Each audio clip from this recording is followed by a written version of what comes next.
Yes, thank you, Zoom lady. Okay, great.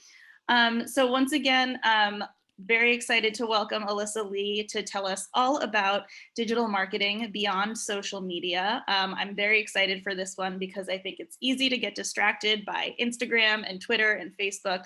But right now we all need to be focusing on sales, sales, sales, and the digital marketing tools that help us build our revenue. So I will turn it over to you, Alyssa, to introduce yourself and get us started. Great. All right. And thanks again. If you're just joining, feel free to throw in some more info about your business, who you are, what kind of business you have. And then I'll be looking over that too, so I can help try and cater some of the content in here. But a little bit about me, as Irene mentioned, I'm her partner at May Restaurant. And my evolution in marketing started in a more traditional role. So from 2009 to 2015, right after I finished college, I was a marketing manager for a company called the MBA Tour. And while there, I got to do a lot of traditional marketing and advertising. This was in the higher education sphere, and we were promoting events across many different channels. So advertising, PR, social media, partnerships, things like that. So it was really great. I'm a marketer by heart, love the field.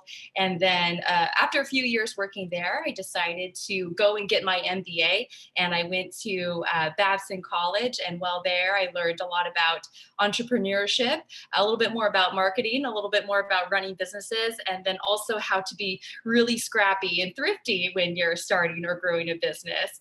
So fast forward, after the MBA, I actually joined May part-time in 2017, and 2018 took over our marketing for May, as well as a number of other things. So I like to say that through this culmination of a more traditional background of learning everything you could do in marketing, then in business school figuring out how to do it in different ways and do it very, very cheaply, that brought me to May, where we've been doing a lot of different things across the board. And I'm going to use some case studies too about what we've been doing that you can hopefully apply to your businesses as well. And again, it's not expensive. It just takes a little bit of time and effort to narrow down what you want to do. Okay, so I always like to point out in the independent restaurant world and food business world, we're often dealing with low budgets or no budgets. A lot of times marketing might be the last thing you think to spend on. You know, what am I going to spend on advertising, or what do I have to spend on, hiring someone to do social media for me? A lot of these things are afterthoughts. And over the years at May, we were really tight with our budgets too. And a lot of this was different ways that we found we could execute things that didn't actually take a lot of budget, mostly just time and focus. So I always like to talk about this rule. I talk about it a lot when we're evaluating new projects, but that is the Pareto Principle, the 80-20 rule. And this applies across many different things. And I like everyone to think about this too, as you think about your business, the marketing you've tried, what you've been experimenting with, and as we go through the different items that I'm going to talk through. But with the 80-20 rule, the Pareto Principle, usually 20% of your time gets you 80% of your results, versus, you might spend 80% of your time on things that actually get 20% of results. And in the restaurant world, we don't have time for that. And we're always bombarded with endless things that you could do in marketing. And for a lot of folks I've spoke to, it can be quite overwhelming. There's so many things you could do. Do I try this? Do I try that? I've got my social media. And so as we go through, I'm really going to emphasize that 80-20 rule. What are the very few things you can do across certain smaller areas in marketing that are going to get you the best results? Because most of the time for smaller independent food businesses, there might just be one or a quarter of a person looking over the marketing or managing the marketing things. Maybe you have some extra help from somebody who does your social media, things like that. But most of the time, we don't have a dedicated person overseeing this. It's just a small part of everything else that we do. So let's try to figure out how we can be efficient with what we do. So with that, we need to narrow down using the 80-20 rule. Let's focus in on the things that have the highest potential to work really well for us. And again, going off of May case study experience. And for that, what we're going to cover today is what I believe are the most efficient things across marketing are e-commerce and your online ordering platform, your web visibility. Do you have a website? Is it up there? Does it look pretty good? Your customer reviews. This is an area that sometimes can get ignored. Email marketing and social media. And today, this webinar is digital marketing beyond social media. So we're going to touch on that at the end, but put a little bit more emphasis on these other areas that don't get talked about as much. Okay, so we're going to start with e-commerce. And it looks like some folks have, I always like to ask, do you have an online ordering platform? And I'm looking through the chat here. We have some folks, I see some folks on Toast, the Oat Shop. All right, e-commerce website being built. Okay, so we've got some folks getting on Toast, various stages of online ordering. I think during the pandemic, this has become more and more critical to have online ordering. It's the main way that your customers have been able to purchase with you without being able to come see you in person. So just a quick overview of point of sale versus third party platforms that we're working with here. So first up, you have more traditional POS, point of sale systems, Toast, Square, ChowNow. ChowNow is an online ordering platform that just does online ordering. Toast and Square are more robust. They offer point of sale options for both in your stores, at farmers markets, at different locations, as well as online ordering integrations. And then the other side of online ordering, which I'm sure if you're a restaurant business, you've probably dabbled with a bit, is third-party delivery. So those are the DoorDashes, Grubhubs, Uber Eats of the world. And typically, you know, those take a higher fee, 25 to 30% of orders typically. So we're kind of separating those out. You have your own online ordering platform where you're taking orders online, and then you've got this other type, the third-party delivery platforms. And there are some integrations between these two platforms that have come out, especially during the pandemic, that work quite well for food businesses. So during the pandemic, a lot of people were actually forced to get online. So that is good to hear. And a nice thing about online ordering is that it can be done any time of the day. You could be closed, there's no one at your store or restaurant to take an order, but someone can submit an order online. So this really alleviates staff time to be able to have this type of platform. Someone at midnight, 1 a.m., they want to order, a day you're closed, they can put in something in advance. So that's been really nice. And in terms of marketing, it's fabulous because you get to know your customers. When they put in an online order via Toast, Square, et cetera, one of those first columns there, you're getting their email information, you're getting what they order, you start to collect data on how many times they're ordering from you. So this is a key marketing tool to start to get to know your customers. And previously, this, you know, for most restaurants or food businesses who just took orders over the phone or in person, this data collection was much, much harder to do. So one of the big pros of online ordering nowadays. And May, we've actually used all of these platforms except for ChowNow over the years. And I'm going to talk a little bit more about what has worked the best for us. And May has gone through a few iterations of being a more traditional restaurant and catering business to now where we focus more on prepared foods and actually sell both through Toast at our restaurant as well as use Square when we sell at farmers market locations. And we've tried them all. We've been on all of these third-party platforms as well. All right, so the favorite one that has been working for our business, and I would actually highly recommend for other businesses who are looking to get on a online ordering platform as well as a delivery service. So Toast came out with a great integration last year with DoorDash. So the Toast plus DoorDash delivery integration. And I'm gonna talk through why this is a lot better than just going straight with the DoorDash, Grubhub, Uber Eats, having one of those tablets actually in your restaurant taking orders that way versus going with this integration. All right, it saves you money. So we're gonna get to that part. I'm using May as an example here. This is what you see when you're ordering for pickup at our May HQ in Boston. And you can see you're choosing between pickup or delivery by DoorDash. And there we go. And if I'm choosing delivery, excellent. And if you can remember, typically with Grubhub, Uber Eats, etc., we're used to paying a much higher % of revenue. But the DoorDash fee with the integration with Toast is just $7.50 per order.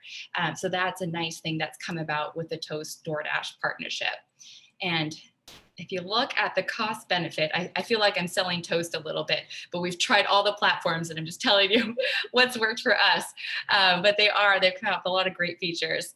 Typically, if we look back at the old model, if you were selling on third party, say your average order was $50, and then you're paying a 25, maybe 30% fee to the third party delivery, that actually out of that $50 order, you got $37.50.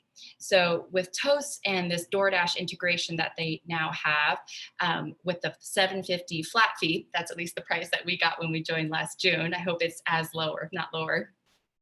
You can either absorb that fee as the restaurant, or you could decide to actually pass that cost on to the customer. And that's something that's really worked out well for May, where we do pass this whole cost off to the customer. And even you can think about your demographic, what would be their tolerance for a delivery fee? I've seen restaurants just charge $3 to $4. I've seen restaurants charge more than $7.50. So instead of us having to pay that % revenue, if you go straight with a third party system, this new integration with Toast allows you to really have more control over your delivery costs. So that's something that has been a huge cost benefit to May over 2020 and into 2021. Okay, so that's quick recap of online ordering. Awesome, and then Irene can follow up too on a little Toast notes there. With online ordering, again, so many people now are ordering online because of the pandemic. A lot of people have gotten used to the digital form of seeing menus online, putting their orders in online. And I always like to ask, do you have great photos of your product to show off on your online ordering channels? And I'm going to run through a couple tips. So if you said no, maybe yes, this is something we went at May and did kind of a whole review of our photos and tried to up our game and put together a few tips to first share with our staff and now with you. But e-commerce photo tips, some quick tips: make sure it looks bright and you're taking close up photos of your picture or of your food or products. A lot of times what might look good on social media in an Instagram form or Facebook form doesn't look great in an e-commerce view. So I always say, you want to make sure if you have a photo, here's May dumplings and a few May dishes, to upload it to your e-commerce platform and then look at it through mobile. I know we do a lot of work as you know, the managers on our desktops, but I always like to do a double check and look at what you've created for your customers in the customer view. And statistically, probably at least 50% of your audience, if you're a food business, especially a restaurant, they're probably looking at your menu via mobile. So make sure that that view looks good. And again, some other tips: just be consistent and use similar backgrounds and lightings across the board. And then always some don'ts.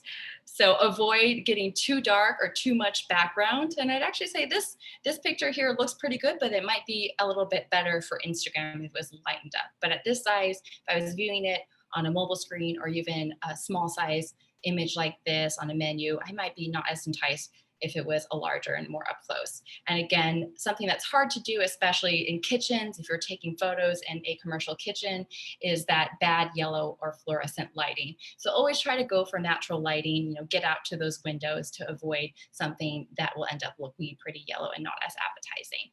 So a few quick e-commerce photo tips, do's and don'ts there. Okay, so if you're not a photo person, or like, you know, you're like, I can't take good photos, you can quickly give yourself some good tips or delegate it to someone who you know takes good photos. And there's, again, this is the scrappy way. I always say, if you don't really know that much about taking great photos, watch 10 to 15 minutes of YouTube or TikTok tutorials to get inspired about how to do good food or product photos. And then set up a nice background with good lighting and of course, snap away. So this was actually me a couple weeks ago having to take some new photos of our dumpling products. I just bought a white piece of paper, set it up on the floor as a nice background, and went for another photo shoot there. So again, good photos don't have to be expensive. A lot of it can be self-taught. Okay, so let's come back to our 80-20 takeaways.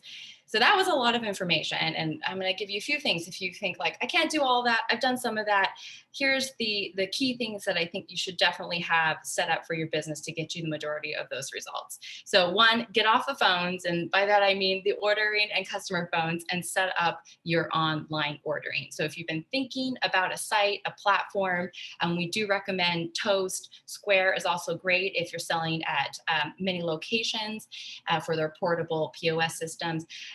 Get on that platform and get up and start taking orders and getting to know your customers. And then get great photos of at least your top items. You might have to, if you have a big menu, a big product list, don't worry about getting photos of everything. Maybe just get a photo of your most popular item that you can put up, or perhaps an item that you want to sell more of, something maybe with your best food costs or best margins. Because naturally folks are drawn to picking items that they can see, have a picture of. So if you think like, I don't have a time to do a full menu shoot, but you know what, just take a couple photos of a few items that you would like to sell more of, or that sell really well. Okay, we're gonna move on to our next section about websites. And just touching on this briefly, so I believe that your website is an opportunity to direct your customers to exactly what they are looking for and show your brand voice. And sometimes our websites can get neglected over everything else we're doing. So if you're thinking about setting up a website, you have something up, a couple great platforms that I do recommend are Squarespace, Wix, or WordPress. A lot of them have pre-made templates that already look great. You can just pop into info. So if you're thinking about trying to graduate to something that has a little bit nicer designs, Squarespace and Wix have a lot of options. And typically a website hosting plus a domain name might be around $150 to $200 per year. So if you don't have a website yet or have one in the works, definitely get that up and going. All right, and then coming back, there's so many things that you could be putting on your website. So what's really essential on your website? And I always like to say, it's what your customers are looking for. And let's take in context a food business, a restaurant business. Most likely your customers are there to order. So making sure you have how to buy and your menu up and available, as well as your contact info, hours, address, and phone. And then I do consider this essential. Getting your story, your about us. More and more people are making buying decisions based off of emotion, wanting to connect with businesses and support businesses. So after you get, what you're selling, where you are, how to get it, talk about you and your story. And I'd say these three things are essential for your website. And then you might be thinking, or you've thought about putting up a lot of different categories from blogs, PR, things like that. But I would say make that secondary, and first make sure that you have these three pieces of content up and it looks great before moving on to other sections of your website, because those can be time consuming to upkeep and develop. Okay, some quick website 80-20 takeaways. Where are you going to get most of your results? Get a website if you don't have it, and get the essential content up, or maybe revisit it and make sure it's super clear and obvious. Perfect. Okay. We're going to get into customer reviews, which is one of my favorite sections because sometimes it's the toughest to hear and understand. Because it can be, we're going to be talking about that negative feedback that oftentimes is hard to address, but also essential for managing marketing and our reputation of our business. Okay, I always like to start with a few facts about why this is so important. For independent restaurants, a 1-star increase on Yelp can help lead to a 5 to 9% increase in revenue. Did you know that? That is pretty incredible. So that means a 4-star Yelp restaurant making approximately 500,000 per year could make up to 45,000 more per year if they have 5 stars. That is some star power. So if you've never really paid attention to your Yelp rating, your Google rating, it does drive revenue. And this is something that you should be paying attention to. And in respects, higher reviews get you more customers. And I also like to, again, put yourself in the shoes of your potential customers. A lot of times, reviews are often the first thing that customers see when they decide where to eat or what to buy. So here, I'm typing in dumplings near Fenway. Thankfully, May is one of the top hits up there. But if I was scrolling for something else, which I was just visiting Burlington, Vermont, and looking for something to eat, I'm judging these restaurants on first glance based off of these stars, because that's what it's telling me. This is an aggregate piece of information that's telling me how how customers view this restaurant. So again, think about what your customers are seeing and how this might affect their decision making of whether they decide to buy at your business. So if you have not set up your Yelp page yet, this is what you need to do. A lot of times Yelp pages can get automatically created. So you might have one that you need to claim. People might have been reviewing you, but you can claim your page. So you should be able to log into it and then build out your Yelp business information.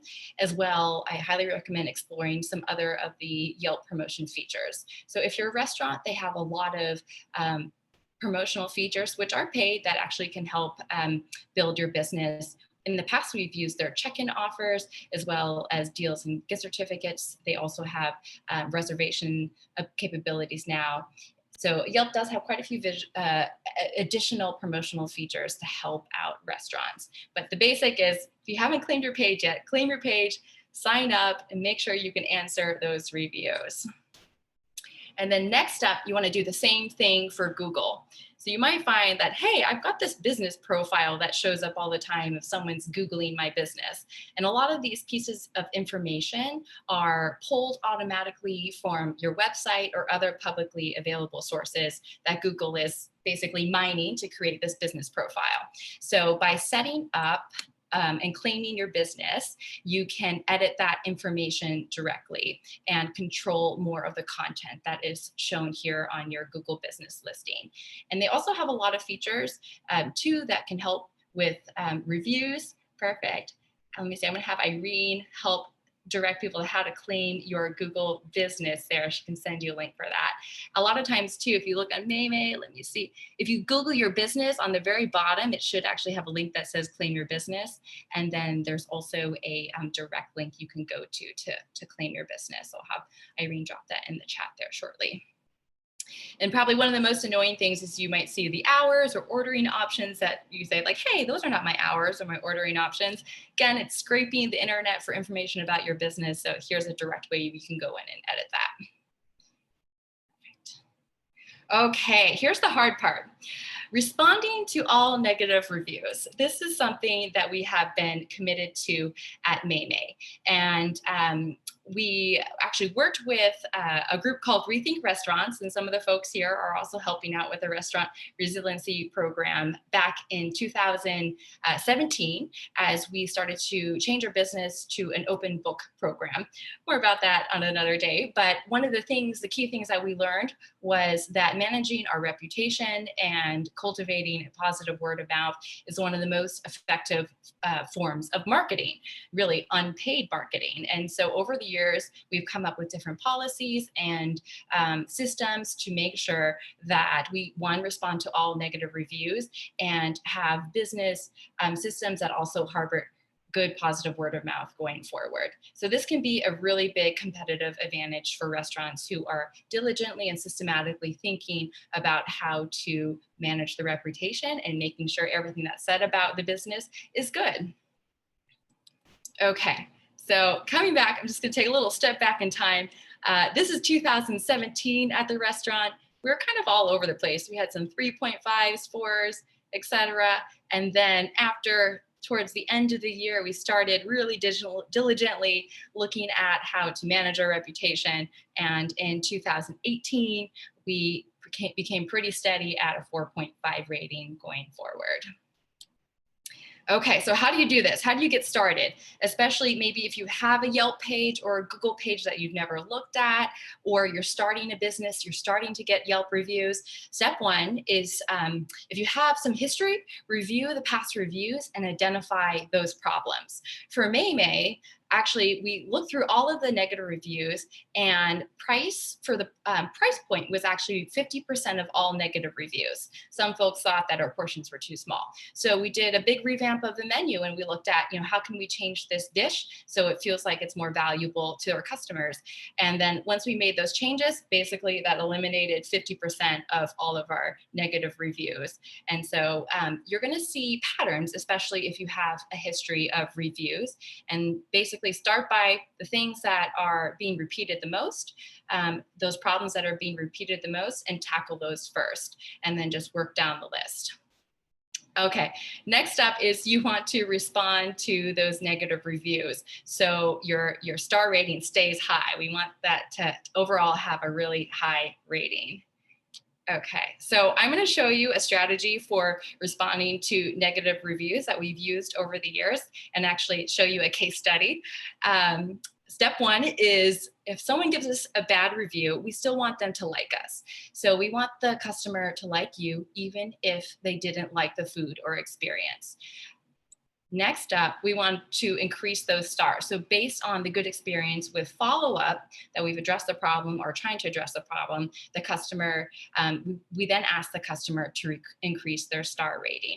And this works the majority of the time. And I'm gonna show you just an example of how we do this. Perfect.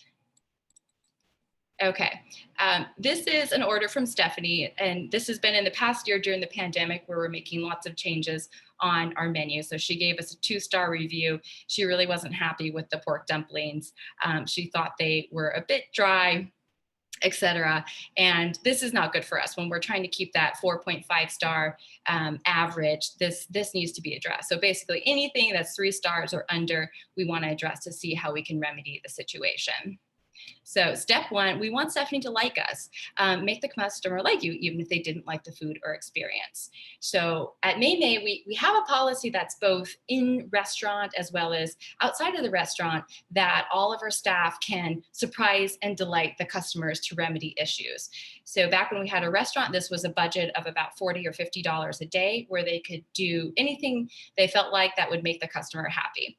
So here we go, we're writing back to Stephanie, and we actually offer to process a full refund or provide her with a $40 credit for a future order. And, we're acknowledging she didn't like our food, which kind of, hurts our ego, but we were testing some new dumpling recipes. So we did appreciate her feedback. So if she thought that, other guests were probably thinking that as well. So here you might think a $40 credit, that's a lot, or a refund. I actually remember her, she did place an order that was close to $50. Of course, that's $50 of revenue, whereas, we can earn that back again. Hopefully we'll get her back again, although that 2-star review would stick there on our Yelp page for forever. So Stephanie, she was pretty happy, and she said, "Thank you for reaching out. I prefer a refund of the 2 options. When you found a new pork dumpling recipe, please let me know, and I'd like to give them a second chance." So this is awesome. She is hopefully going to be a repeat customer again, and she's acknowledging that she'll hopefully be back again. All right, and after that, she's had a good experience with our follow-up. We figured out how to remedy the situation. So now we're gonna ask her if she could change her star rating. So again, this was in the height of pandemic. So we wanna acknowledge that we hope she has a good experience and hopefully considers trying us again. And always doing that ask, we would kindly appreciate if you consider revising your Yelp review. A negative Yelp review really does go a long way to impact your business. So if you really just be open with folks who are giving you negative reviews, that this does matter, because it does. So don't be afraid to ask for them to change their minds about your business. And in the end, Stephanie almost, let's see, I think a couple days later, revised her star rating to a 4-star rating because she was very happy with how we reached out with customer service. And so this is a repeat thing. This happens over and over again. Here's another one of, again, thankfully it doesn't happen often. I would say in the past 6 months, we've gotten maybe 4 or 5 very bad reviews with bad experiences if they didn't like the food. And we do this method with every single one, and we're able to at least, acknowledge they didn't have a good experience with the food or the service. But again, we're trying to take care of the problem, and that's what they appreciate. So taking the time to do that overall, this is going to save your star rating reputation.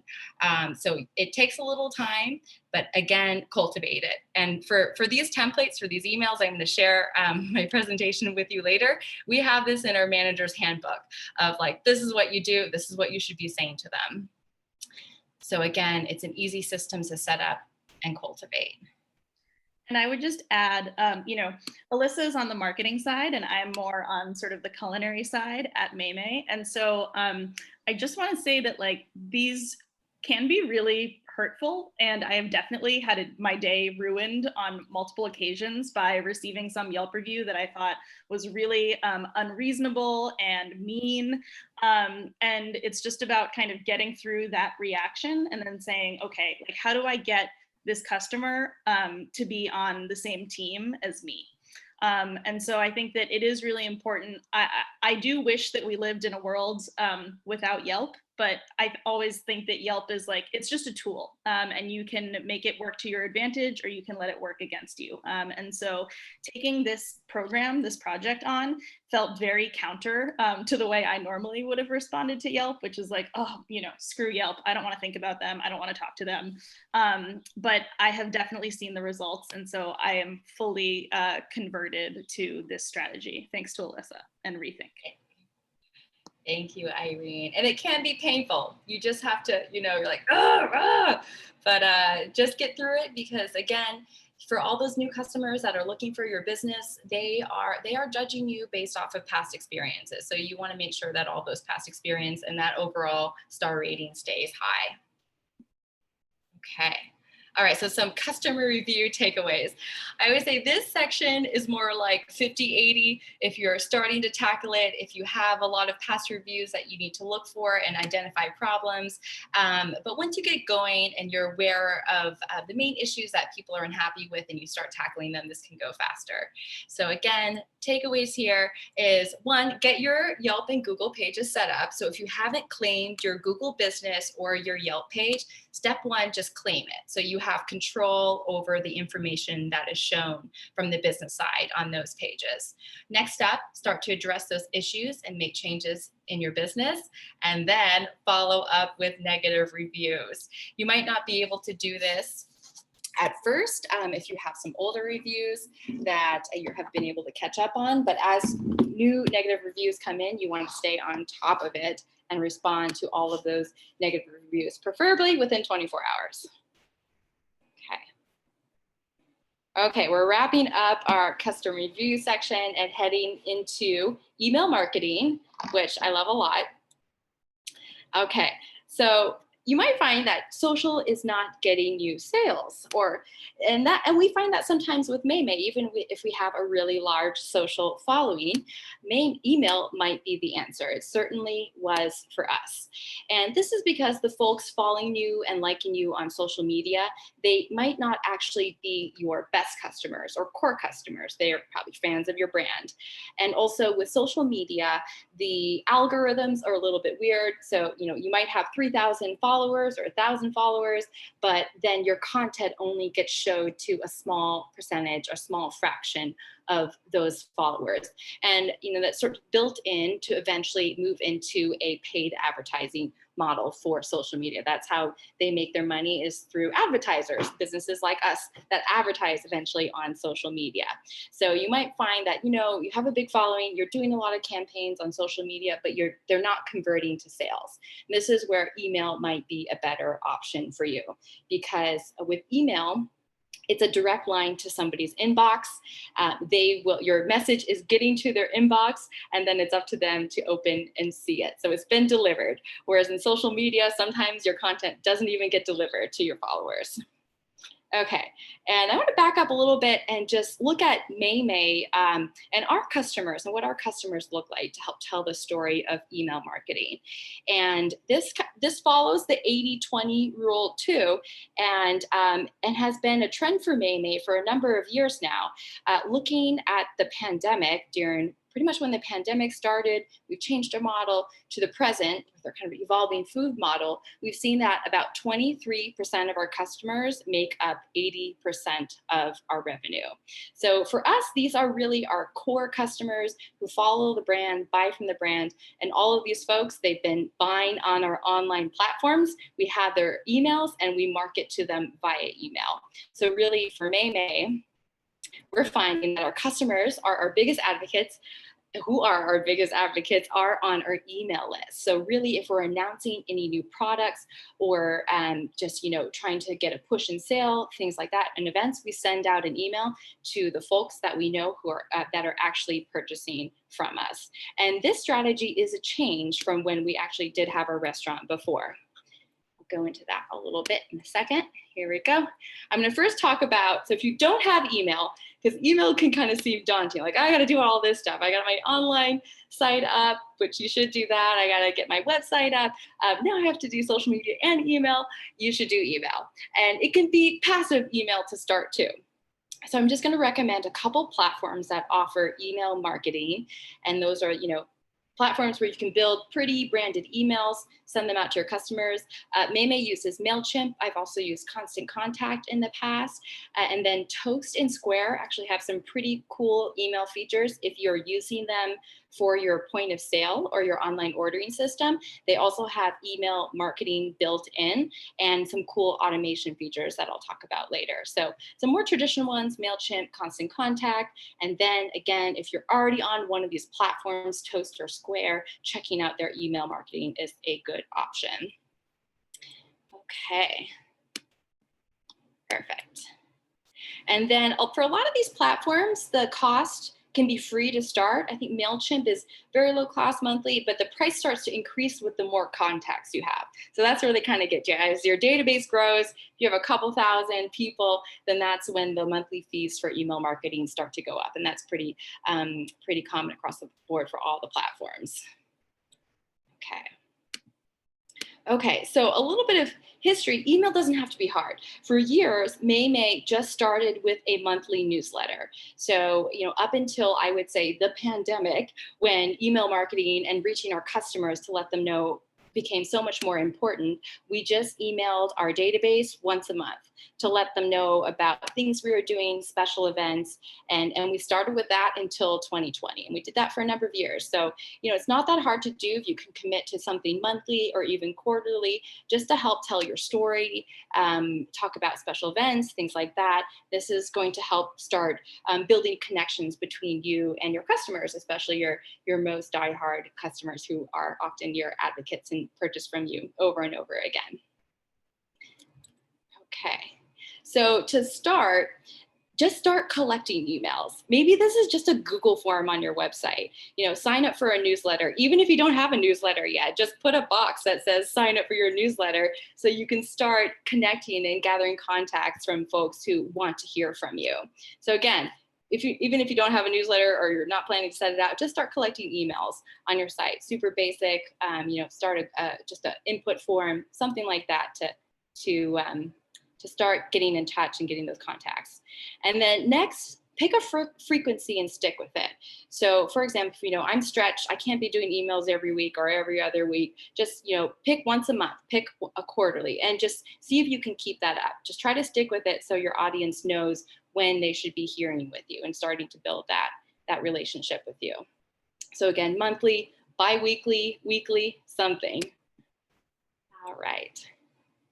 Okay, so if you feel good, like you can do that, there's some fun, fancy things you can do with email, and that's automated email campaigns. And again, May really started doing this more deliberately during the pandemic and fully utilizing a lot of the online ordering platform capabilities. So again, both Toast and Square have these capabilities to do automated email campaigns.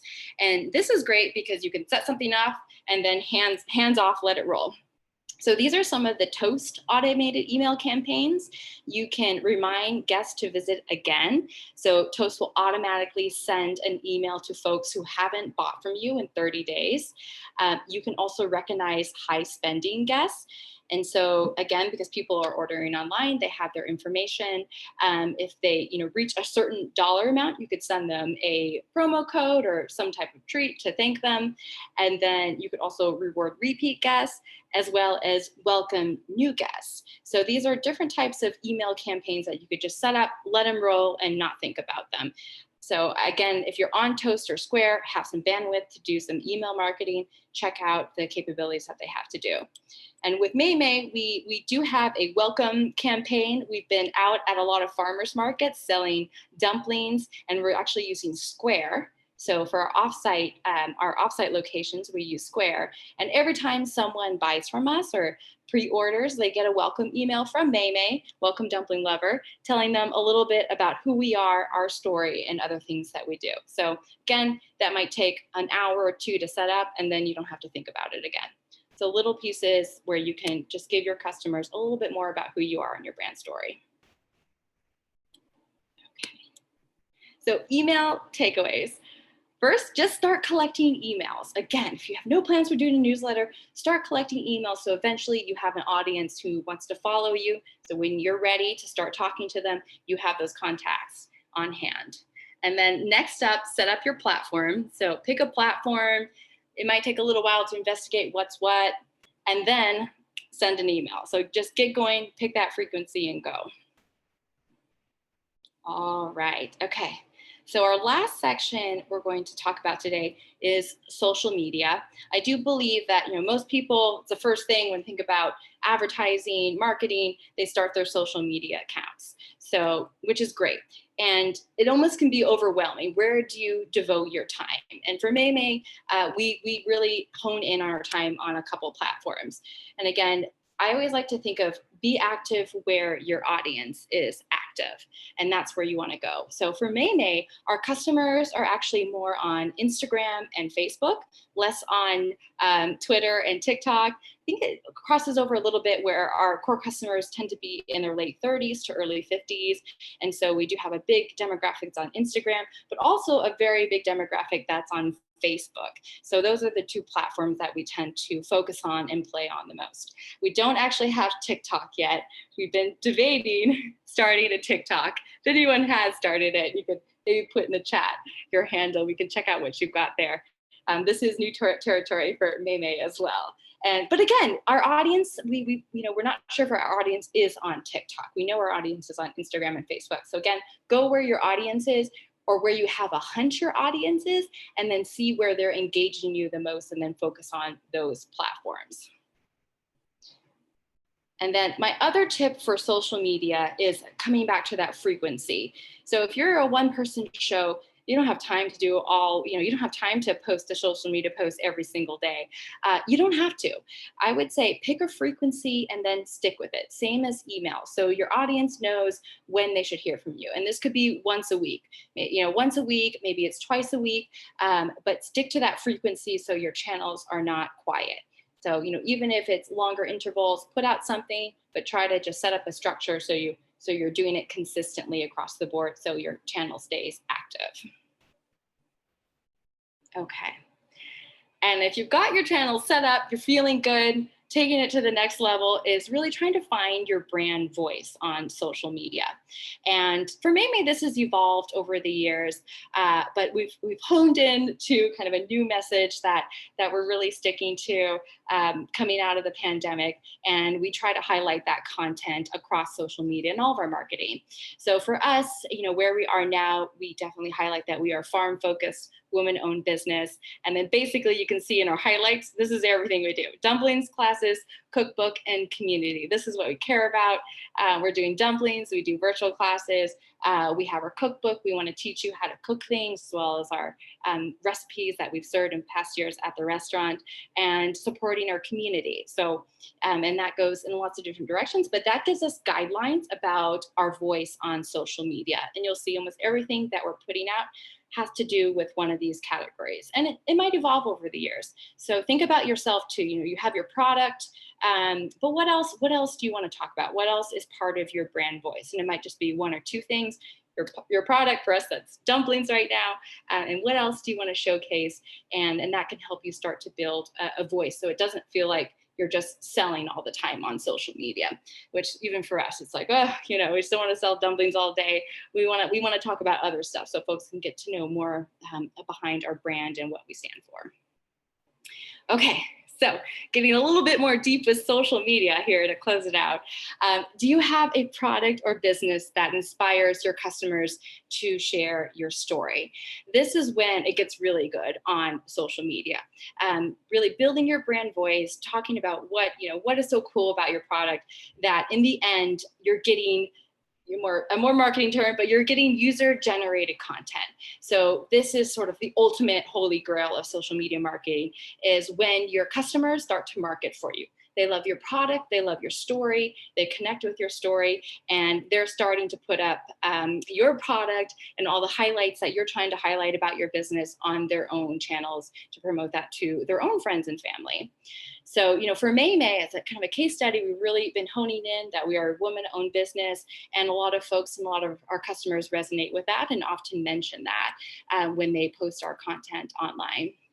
Of course, they love our dumplings, you know, showing off dumplings. And as well, you know, now they can pick up prepared May dumplings and cook them at home. So being able to show off their cooking skills and cooking tips.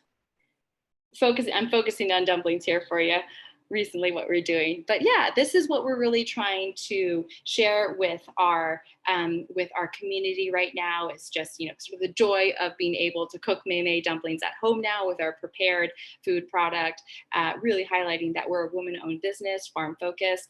And if you're doing that well, if that message, what you're trying to get across is coming across, you'll start to see that content reflected back in your users. And if you're not sure, like, gosh, what is my brand voice? Like, what do people love about my business? Just listen to them. What we did first when we were kind of during the pandemic of revamping, what are we going to do? We actually spent a lot of time reading past posts that people posted about our business on Instagram, and they were saying why they loved us and just going through the words they use. So what did they use to describe us? And then taking all of those pieces of information and starting to hone in what we are now today and reflecting that back. So it's sort of this cycle. You know, you are where you are how your customers start to perceive you. Listen to them, read that content, and see if you can continue to amplify it back to them. And that was our process for, you know, finding our own brand voice. You know, we've cultivated what we have, but our audience and our guests are also helping us cultivate who we are in this community. So that is kind of your next level. If you got your social media up, you're putting content out there, start listening to your guests and your customers to see what they're saying about your business and start reflecting that back more in your own. Okay, but again, if you don't have time for all that, you just need to do the basics. Let's see, what should we do? I'm going to advise you just to pick one platform and be active. So whether maybe that's Instagram, pretty popular in the food world, just stick to one platform, be the most active on that one. Maybe you have other platforms, you can choose to be less active on those, but at least focus on one so your audience knows where to go to see latest updates from your business. And then again, if you've got time, identify the things that inspire customers to share, that help share your story. Okay. All right, so we're rounding out our hour now. I am going to leave some time for questions and a couple items here for you. If you would like a link to this presentation, you can get it here, bit.ly/marketing-Alyssa Lee, and you can jump in and get a copy of this presentation here. If you would like to go more in depth, if you're planning to set up an online platform, thinking about starting email marketing, need some actual technical help or just advice, you can sign up for a 1-hour consultation with me. You can either email me at alyssa@maymayboston.com or visit this link as well to book a time. And then a couple of resources. I always like to leave some folks with some resources. We use Canva all the time for design. Canva is a great thing to help you design flyers, social media graphics. It's web-based, so if you haven't tried or used Canva yet and you're trying to figure out how to make things look pretty, visit Canva. We use this all the time for design. And for social media scheduling, I'm going to recommend Later. We use that at Maymay, where we're pretty active. We try to do 1 post per day, but a lot of times we're not actually posting every day. We're scheduling those in advance. So again, if you want to get a little bit more in-depth, try out later.com for scheduling and Canva for design. And then that actually brings us to the end of our presentation content, and you can stay on if you want to ask any questions. Feel free to pop them in the chat, or Irene, let me know if I missed any questions along the way in the chat that I could address before we wrap up today. Great. I don't think we've missed any questions, but folks, this is a great time to put questions in the chat, or you can raise your hand and I'm happy to unmute you and you can chat with Alyssa. Hopefully you can see why Alyssa is such a great presenter on this topic. She has so much natural enthusiasm. She's done incredible things for the Maymay brand. You might be able to tell she's wearing earrings of our logo. So that is how much, how hard she reps our business. And I think, hopefully folks have gotten some ideas about other aspects of digital marketing outside of social media that can be really valuable. Maymay, we love Instagram and we do spend some time on it, but we don't necessarily get to access all the followers we have. Okay, great. Alyssa, we have a big, juicy set of questions in the chat from Juliana. Hi, Juliana. Thank you so much for your questions. So what do you recommend to do for hours on Google or Yelp if you don't have a storefront? Or aren't using a third-party or ordering platform? I would say if you don't have a storefront, looking first at your Google business profile is probably more important. For Yelp, actually, Yelp has become less important for Maymay because we haven't reopened our restaurant and have really focused on a product that we sell at many different locations. But still, if someone's looking up your brand, trying to figure out who you are, and they search you on Google, they're going to see a star rating there, most likely, as you start to accumulate reviews. So again, if you're not quite a restaurant, more of a food brand, focus on Google first. And then if you don't have a storefront and aren't using third-party delivery or ordering platform, if you're selling product, I probably have to get a little bit more into what product you're selling and how you're selling it. What's that? Mini pies. Mini pies. Having a way to pre-order online would probably be the next step. So for Maymay, we use Square for more e-commerce type of selling. So we do sell prepared dumplings and people can pre-order them for farmers markets. We also sell our cookbook on our website, and we use Square because that's a bit more e-commerce friendly. And I would recommend that too as a platform if you're looking to start some type of online sales.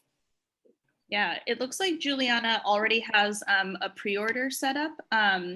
And I would say, Juliana, if it's possible on Google and Yelp to edit the name of your business, instead of marking it closed, you could change the name to, I'm sorry, it's Josephine's Miniature Pies, and then say dash pre-order only, so that it appears right in the text of your business name. And so it's like front and center, but people don't think that you're closed or that you're out of business. So if it's possible to do that, I would definitely recommend it. Because yeah, as you say, if people aren't coming to you through Instagram, they might not know exactly how things work. Any other questions? Oh, good. I'm glad that's helpful, Julia. Yay! Thank you. And I'm reading through the rest of your question there. So if you have any follow-up, feel free to ask Yeah, and I hope Okay. that everyone is able to take advantage of the City of Boston and Commonwealth Kitchen supporting Alyssa to do these one-on-one follow-ups. If you would like an hour of her time, it is totally free to you, which is so awesome. So if you really want to drill down into Yelp or drill down into Google or any of the other topics she's covered, please be sure to schedule some time with her. And Juliana also asked, what strategies have you found the most successful for getting customers to review? Oh, this is a great question. Okay, so we tried a lot of strategies at May over the years, and the most successful was a direct ask. And I think since you're an online, you sell e-commerce, having a way where a customer has purchased your product, especially in those pre-orders where you have their contact information, to send them a follow-up email with an ask to review your company. And May has actually, we were very direct, and we tried different reasons to entice them to give us a review. And we did this both online and in the restaurant. And one of the things we said was, we are a minority woman-owned business, and reviews really help us grow. We would love it if you gave us a review. So kind of a compelling emotional call to action to help support our business and help us grow. And we even use the fact about how it really affects our revenue. So we tried many different compelling call to actions, not just, we would appreciate a Google review or a Yelp review. We put a little something about us and why they should be doing this to really help us ahead of the ask. So think about making a compelling ask, and then providing a link or a way for them to review, either by email, or if you're selling in person too, just like a little printout or card, something like that, that asks, that gives an ask to review. And for May, we ran a couple campaigns over a series of months. So, for 3 months, we were trying to get 4 and 5-star reviews for that period of time to build up our reputation. And then once that star rating got higher, we kind of eased off it a little bit because we had gotten critical mass. And one thing I would add, Juliana, is I think you said right now you only have 1 Yelp review, and I assume that it is 5 stars. And even if it's not, that's okay. It means that right now, every review that you get counts for a lot. Because Yelp is going to average a very small number of reviews. So I would say this is also a really great time to go to your friends and family, your Instagram followers, your Facebook fans, and say, hey, I know that you already love Josephine's Mini Pies, and what would be so great is if you could be one of our first Yelp reviewers. So it's not just about getting Yelpers to try your food. It's also about getting the people who love your food most to become advocates for your brand. So if people sign up for Yelp for the very first time just to write you a review, maybe there's a mini pie in it for them or something like that. But all of those are going to count for a lot because you only have 1 review currently. Hey. Thanks, Juliana. Awesome. So glad this is helpful. Hope you get to meet with Alyssa at some point in the future too. I'll give it just another moment for any other questions. I know that Alyssa threw a lot of stuff out there and would definitely recommend grabbing a copy of the presentation. We'll be sharing the recording as well. And if you just pick one thing that you want to start with and really try to see all the way through, it's hard when you try to take on a lot of different things at once. You can't really see the impact of it. So pick one thing that we talked about today, and Alyssa will be available to help you with that. Once again, want to say a huge thank you to the City of Boston for supporting these webinars and the consults that are coming with them. And we hope that you will join us for our next webinar, which is going to be on Monday, June 28th. And we are going to be talking about negotiations, conflict, and difficult conversations. So that's a juicy one. And we will be sending out the registration link for that momentarily, I think. So thank you everyone so much again for joining us. All of Alyssa's information is on the screen, and we'll be sending out more info to everyone to follow up. So have a great rest of your Tuesday night, and thank you so much again, Alyssa. Thank you all. All right, take care everyone.